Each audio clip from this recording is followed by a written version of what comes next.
What's up? What's up? What's up, y'all? My name is Gentry. I started this channel called Money to Be Made. This is a channel specifically dedicated to cleaning service business owners, maid service business owners. This is about what it's like getting started.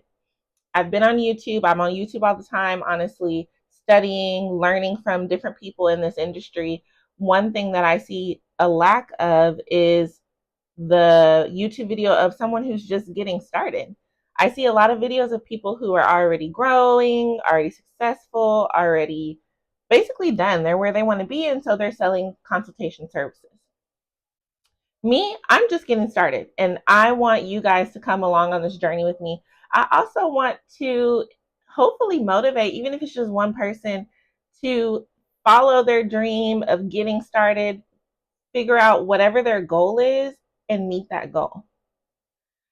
I'm very driven. And so the reason why I created this channel is to show the successes that I have and the challenges I have. I'm not scared to bump my head. The reason why I'm as smart as I am is because I'm okay with making mistakes. I grow from my mistakes, period. So, what is it like starting a cleaning business? Being a young person, what has that been like for me? Because I'm young, I'm walking in these big establishments talking about everything that I can do for them, and they're already sizing me up. So, what is that like? What is it like putting yourself out there? What is it like hiring people? What is it like figuring out what supplies to order? What supplies do you make yourself? You know, like what's your schedule? Balancing that. So, firstly, what I'd like to do is just welcome you to my channel. And now that we got that out the way, let's just talk, okay? Because this is real stuff. So, we started our cleaning business, we meaning my husband and I, because we wanted financial freedom. We both really aspired to be entrepreneurs, but whenever you're becoming a young adult, getting out of college, you get stuck in this rat hamster wheel, right? Where you're just like working, working, working to get a check, working, working, working to get another check. Hopefully, you can save within those checks so you can buy stuff, so you can travel. Yes, we were able to buy things, we were able to travel. However, we want financial freedom. We do not want to exchange our time for money, which is a newer concept, even to me. So I follow this person. I really like him. Myron Gold, I believe his name is. And he does TED Talks or, you know, informational seminars. His name is Myron Golden, about how to grow financial wealth. And the reason I like him is because he's starting to change my mindset, or he has changed my mindset. Now, keep in mind, I do have a pretty good foundation because my entire family is entrepreneurs, real estate brokers, real estate investors. We do a lot of like real estate stuff in my family, which is a great way to gain wealth. So hopefully with this cleaning money, I'll get into that as well. But whenever you're an entrepreneur, the number one step is to believe in yourself. A lot of people may think you're crazy at first, but believe in yourself. Me, people think I'm crazy. People laugh at me sometimes. People that are close to me, even, they'll say, like friends. I mean, my family would never because they understand. But sometimes friends are like, oh, you're going to do all that? Oh, you're not scared of doing this? Oh, and I try not to take it personal because it's out of their own fear, right? Sometimes entrepreneurial mindsets are glamorous, but when it comes to doing the work of like really hustling, and I hate the word hustle. I'm so sorry I said that. I'll give another speech about how I hate the word hustle very shortly. Um, but really just trying to get to your goal, believing in yourself, bumping your head, not being afraid to fail. celebrating your successes and moving on. And that is what makes me a great entrepreneur. Let me tell you why I hate the word hustle. I don't like the word hustle. I don't like the word trying to find a gig. If you guys use those words, that's totally fine. I worked in education for a while. Not a while, a long time, believe it or not. I worked in education for a very long time, working with children. I've always preached, what you say out loud is going to be your reality. So if you say, I'm stupid, I'm this, I'm that, then you're going to be stupid. I always tell the kids that, or I always told the kids that. I feel the same about hustling or downplaying what you're doing. Oh, this is just my little side hustle. No, this is not my little side hustle. This is a job. This is a job that I created. This is a job that I invested in. This is a job. Okay, this is not a side hustle. I am not hustling. So my apologies for using that word, because I what I've noticed is people who say words like hustle, their hustle stays a hustle. It never grows out of hustle. So me, I'm trying to grow out of hustle. We don't use the word hustle. We don't use the word gig. Oh, this is just a little gig I'm doing. This is not a gig. This is not a joke. This is reality. I pour my blood, sweat, and tears and heart and soul into this so that it can succeed. So this is not gig work either. What's another word that I hate? Just to go on a tangent. See, I'm gonna talk to y'all like we're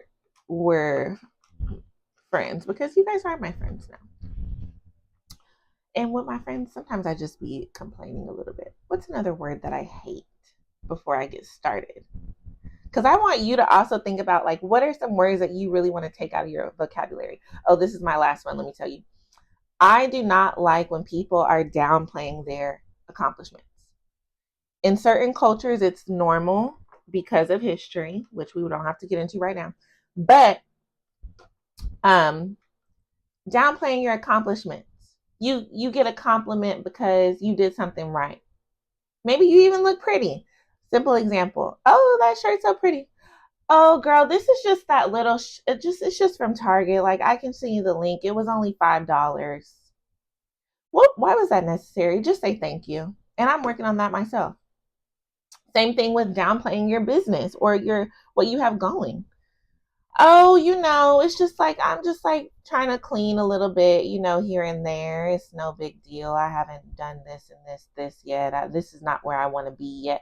Why? Why are you saying that?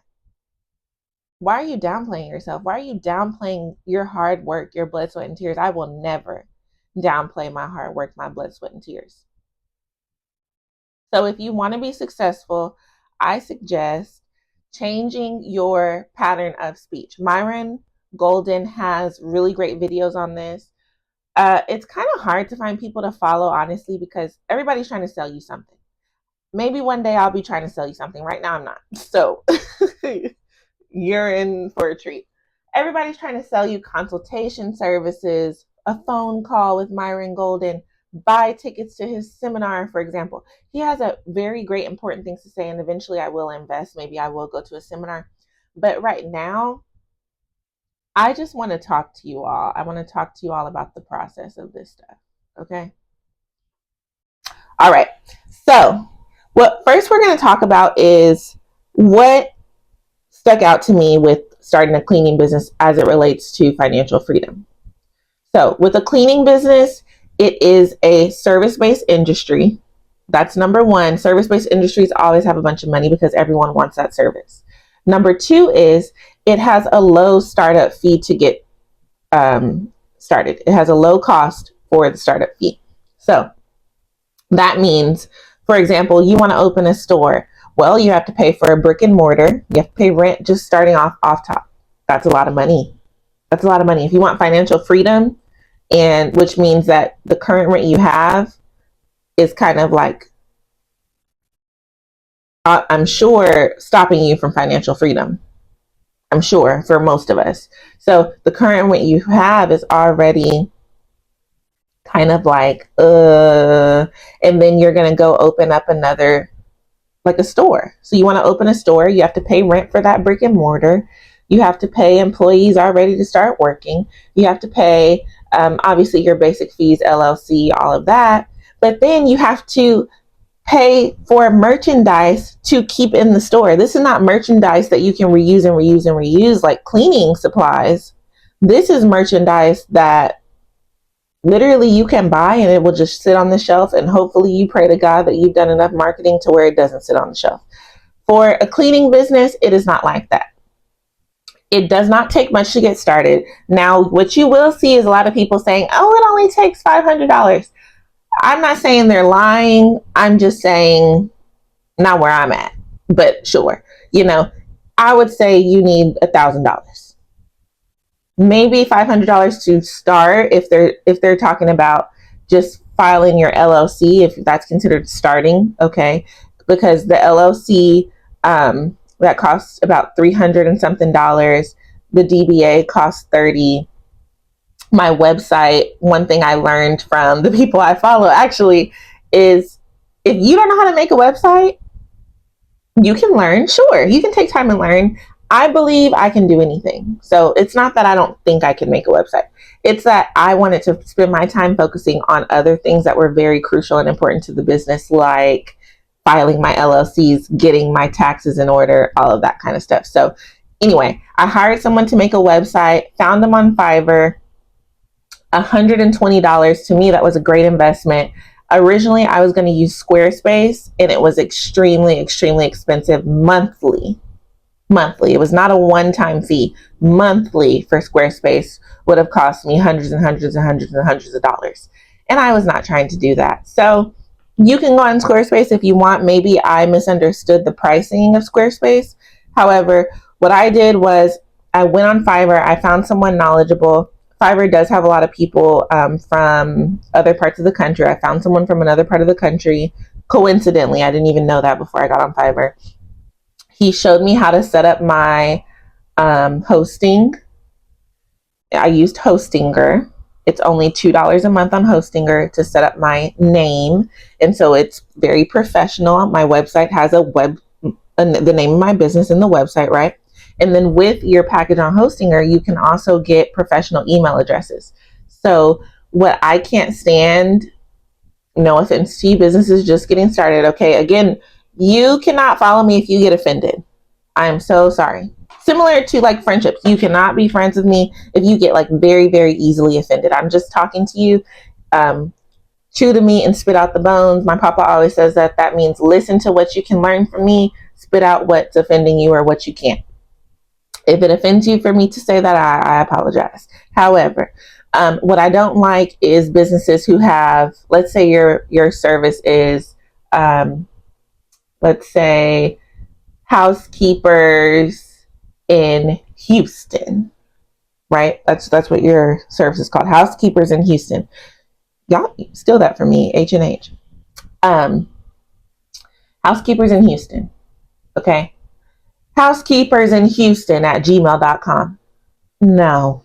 Why?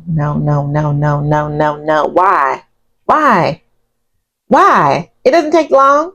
Make a professional email. It should be info@housekeepersinhouston.com. It should be admin@housekeepersinhouston.com. It should be owner@housekeepersinhouston.com. It does not take long. Whenever you create your domain or your hosting, create your email addresses. It comes with it. Go to hostinger.com. First of all, Abdul put me on. So Abdul is the one who made my website for me. He's great. He's on Fiverr. I can try to find his link and I'll put it in the description box. Or if you guys comment, I'll reply and give you his link. Tell him I sent you though, because Abdul need to keep me in mind. So yeah, so Abdul made my website, professional website. I created professional email addresses with that website, and then I edited it. So he'll make your basic website, but obviously he just makes whatever standard, whatever he could find. He's not going to make it very, very fancy off top. So don't expect that from him. So what he'll do is he'll make a basic website. You go in and you edit the website. I have an iPad. This iPad is my best investment. I bought it for school a while back. I've always had an iPad for school because I download my textbooks and I just annotate on them from here. But all I do, I take my iPad, I pull up the website that he created, I screenshot, and then I write on it my edit. And that really works for him. If you don't have an iPad, that's fine. You can try to describe it in a sentence or a paragraph or whatever. That just takes too much time for me. I don't have the patience. So, edited my website. It looks beautiful now. What I will suggest is you really want to try to put realistic pictures. Put before and afters if you have any. If you don't have any, at least try to find, go on Canva, try to find something that at least looks realistic. Don't put this like propaganda looking content on there. Don't do that because it doesn't look real and I wouldn't pay you either. So don't do that. Okay. All right. Secondly, you think of a good name. It is so important. A lot of people want to skip this step, but it is so important to get your LLC or at least reserve the name, because you could have a great name and then someone can come behind you and steal it. And that's so after you have bought your LLC, after you have, if you want to do a DBA, you can, I did. Then you can make your website, or you can even do them simultaneously because sometimes they take time to process. Okay. Now, this is a very, very, very important step. On your LLC, this is a mistake I made. The whole purpose of this channel is to tell you guys my mistakes. Make sure you put yourself as a member. You are a managing member. You are not a manager. Member is the same as owner. Put that you are a managing member on your LLC. If later you decide tax-wise you want to become a corporation, you are still technically a LLC, but then you can make yourself an S Corp or a C Corp. I chose an S Corp for tax reasons. You need a tax accountant. You can't cut corners and expect to be successful. I'm sorry. You can't. You need a tax accountant or at least someone you can ask these tax questions to. My hair is like, I didn't do my hair for y'all because remember, we're friends. So you need a tax person. Make yourself an S Corp or a C Corp. It just basically prevents you from being double taxed as when you as a person get paid because you're the owner. All right. So there's this whole debate online. Should you get contractors? Should you get employees? There are a lot of tax benefits from getting contractors. A lot of these cleaning company consultants are saying to get contractors. I honestly think that they're going to get in a lot of tax trouble with the IRS because what they're describing, they'll say they have contractors, but what they're describing actually is an employee. And so then they get fined huge whopping fines from the IRS because the IRS discovers, oh, you're just playing. Like these aren't actually contractors, these are your employees. So let me just tell you the difference based on my knowledge that I have at this point. So with the IRS, they have, if you go on their website, they have descriptions of what a 1099 contractor is and what a W-2 employee is. To me, it was kind of confusing. I had to do a lot of studying. I had to do a lot of research. I had to talk to different people, tax guy, all of that. So this is what I came up with. Now, if you know more than me, that's awesome for you. I'm just telling, the reason you're on my channel is just so I could tell you what I know. So 1099, that is a independent contractor. With the independent contractor, y'all, there are rules. You cannot tell them what to wear. Give them uniforms. You can't. I'm sorry. You can't. You can't control that. You can't train them. You can't provide their supplies. There's a lot of things that you cannot do with a 1099 person. If I'm doing business with a 1099 person, let's say an apartment complex wants me to paint their baseboards after I clean them. I say, yeah, sure. But My employees don't paint. So that means I'll get a 1099 contractor. That 1099 contractor that I find will show up to the uh, what's it called, the apartment complex or the property, right? And I can't train them on how to paint. I can't tell them all this stuff. They are their own entity. They should already know what they have going on. They can, as a part of our contract, yes, they can wear our shirts, or I can tell them to wear brandless material when they go because they can't roll up into the apartment complexes with premier painting, whatever, whatever. You can't do that, obviously. However, a lot of people try to get individual, that's for a company. Y'all remember, you can 1099 with a company, but a lot of people try to hire just regular folk off of Indeed or off of Craigslist or off of Glassdoor, and they'll say, "Oh, I'll hire you as a contractor, but you need to do extensive training, and you need to wear this, and you need to do this, and you need to do that, and you need to do that." And I'm like basically controlling them. You can't do that. They're independent contractors. So just cut all that out. Honestly, if you're new starting off, you want to do 1099, that's fine. Just get your footing. But in employees, eventually, when you grow to a certain level, a lot of people say they should have done employees in the first place anyway. Employees, that's when you can train people. You can do on site job training. You can tell them what to wear. You can go and critique their work and tell them to fix. It's just you have more hands on. I hate to say control, but you kind of do of the situation.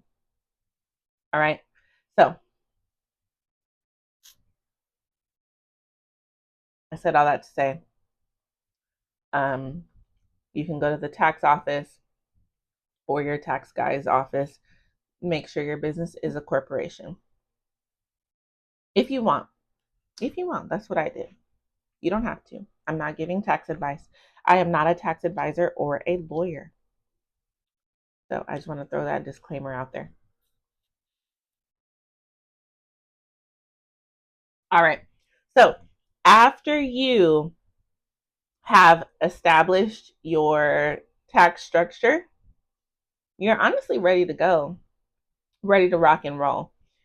The number one mistake I made was throughout this entire process not trying to find clientele.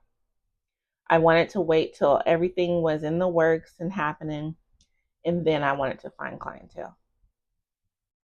It takes much longer than you think. Don't do that. Don't do that. Um, but what I've been doing that has been working is I am a door to door girl. I am not a purchase Google Ads girl, even though I will eventually.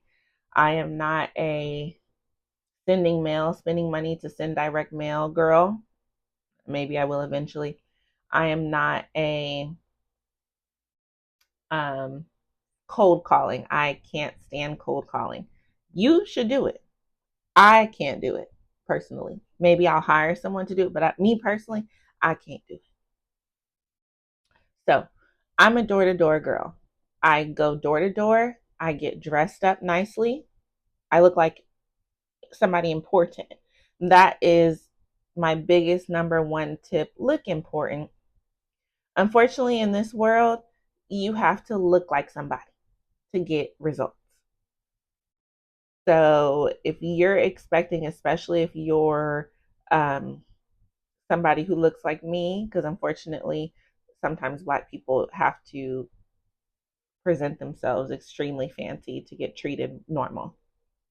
But if you think you're going to wear sneakers and a t-shirt and get a bunch of these big contracts, I don't agree.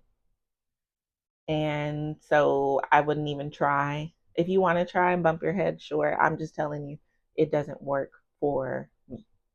So anyway, I get dressed up loosely, right? Do I wear 9-inch heels? No, I don't wear that anyway. But I wear like some nice boots with a pointed heel. I don't wear jeans. I really don't. I mean, maybe I'm old school, but I don't wear jeans. I wear skirts.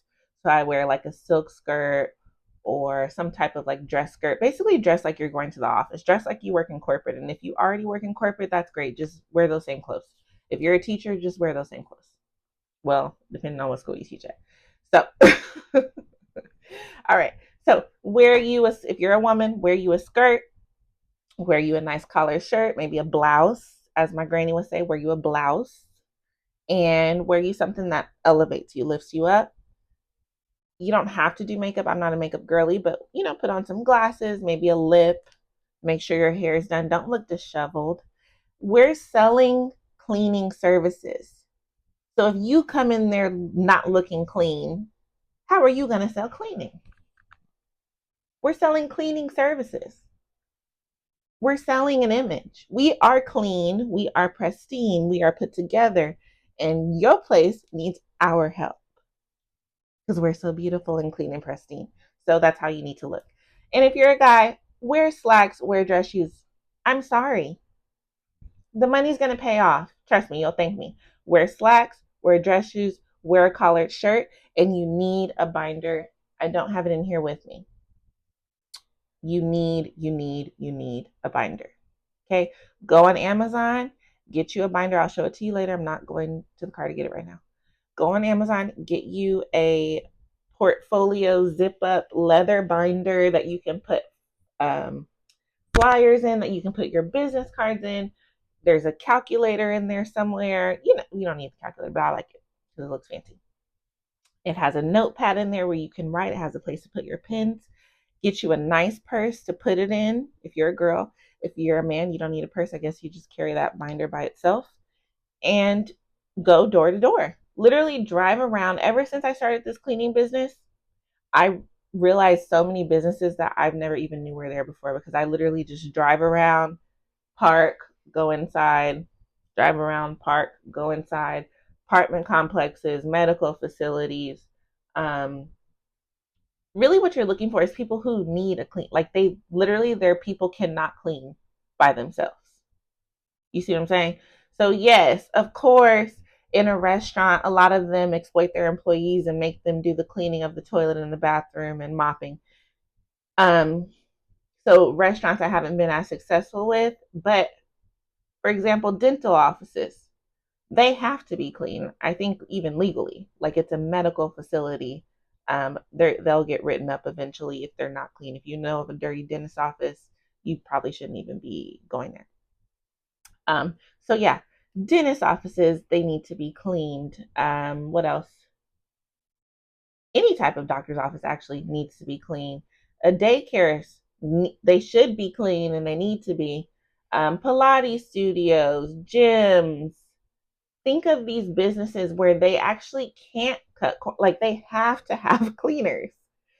Apartment complexes, that has been my thing lately. The leasing office needs to be clean. I'm sorry. The gym needs to be clean. The amenity space needs to be clean. The bathrooms by the pool need to be cleaned. Think of places that need to be clean. If you can't think of any anyway, just drive around and you'll figure it out pretty quickly.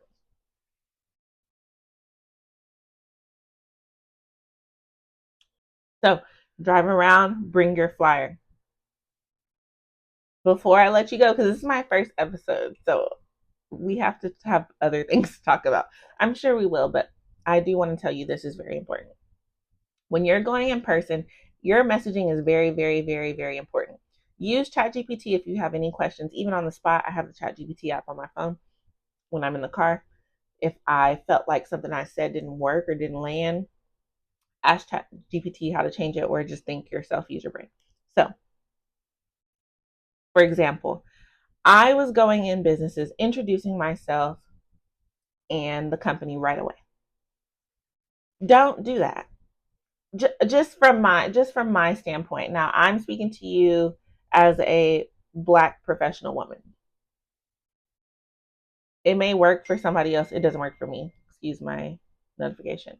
So, go in there. My advice: go in there, say hello. How are you? I'm doing well. They ask, how can they help you? I love carrying a purse because nobody knows why I'm there. I could be, some people think I'm inspecting. Like I've been asked, are you inspecting us? Are you like, no, it's okay. Anyway, So go in there and say, hello, blah, blah, blah. Who's in charge of scheduling the cleans for this building? Who's in charge of scheduling the move in, move outs for this apartment? Who's in charge of scheduling, like, who's in charge of sweeping and mopping the floors here? Look around. Who's in charge? Oh, that's so and so and so and so. Do you need them? That's how you do it. Oh yeah, I'd actually love to speak with them.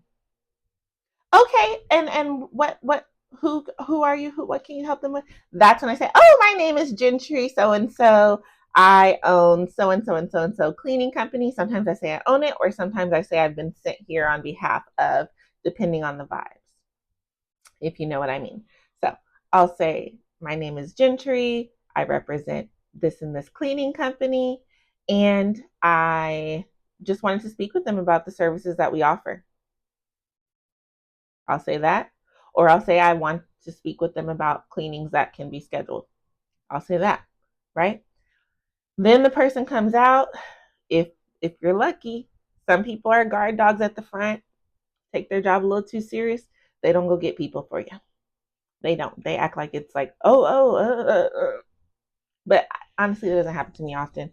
Um, Sometimes the people will genuinely be busy or in a meeting, or maybe they're not there. Maybe you're going out on the weekends. A lot of managers don't work on the weekends because who wants to work on the weekends if you're a manager? So, or if you're just anybody. So, what you do is say, oh, okay, no worries. I'll just take down their email really quickly. I don't say, do you have an email address for them? No. Do not ask yes or no questions. There's no do you, can you? No. Okay, I'll just take down their email real quick. No problem. Then that's when they say, oh, would you rather just take their card? And then they go get the card. If they don't want to go get the card, they'll just tell you the email address and you'll write it down. Stick with me. No yes or no questions. Same thing goes for children. It's the same with adults. Do not ask a question that you don't want to hear no to. Reframe your question, and ChatGPT is really great for doing that. Another thing is, I'll say, when is it a good time for me to catch them? I'm not going to say, okay, can I, when, what's a yes or no thing that I was saying? I'm not going to say, okay, can I come back tomorrow? No, no. When is it a good time for me to catch them? No worries. When is it a good time for me to catch them? That's what you need to say. Oh, actually, you can come back on Thursday around like 1. Oh, actually, let me go ask them what their schedule is and when they'd like to speak with you. All right.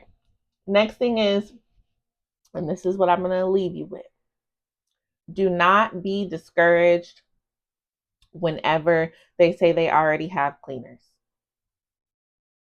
Who cares? Sometimes cleaners cancel, sometimes people are sick, sometimes um, the cleaner takes them off. Who cares? I don't care if you have a cleaner, honestly. I'll be like, oh, no worries. I'm happy that you found a cleaner.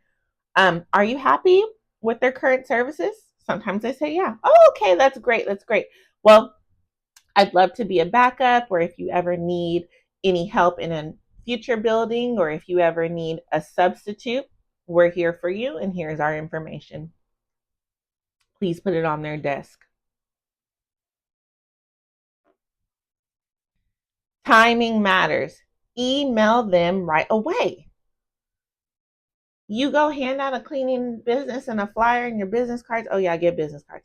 Your business card, and then you don't email? No. They're going to read your stuff. They'll have your business name in their head. So then they see an email coming from you with that same business name. Oh, I remember this person was there.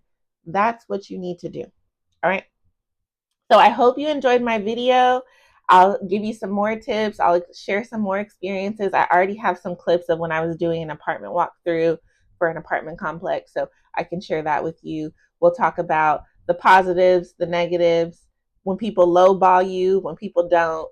We'll cover it all. I'm not an expert, but I'm knowledgeable and I'm smart.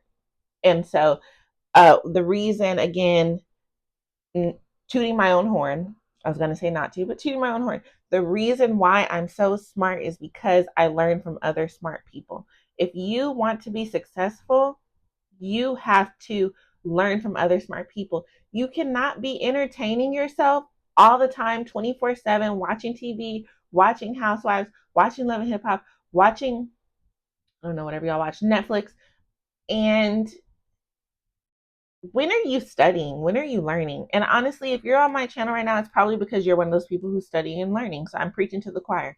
That's the reason why you're probably so smart. Thank you all for watching. Please subscribe to my channel, like this video, and if you have anything that you want to contribute, if you have any takeaways that you heard or anything you want to learn more about, I'd love to see that in the comments. I'd also love for you guys just to talk, just to chat, like share. Do you have any fears or concerns about starting this business or just being an entrepreneur in general? What kind of topics do you guys want to go over? What kind of topics do you want to cover? All right. So I will be posting a new video soon, and I look forward to interacting with you all. Thanks for watching. Bye.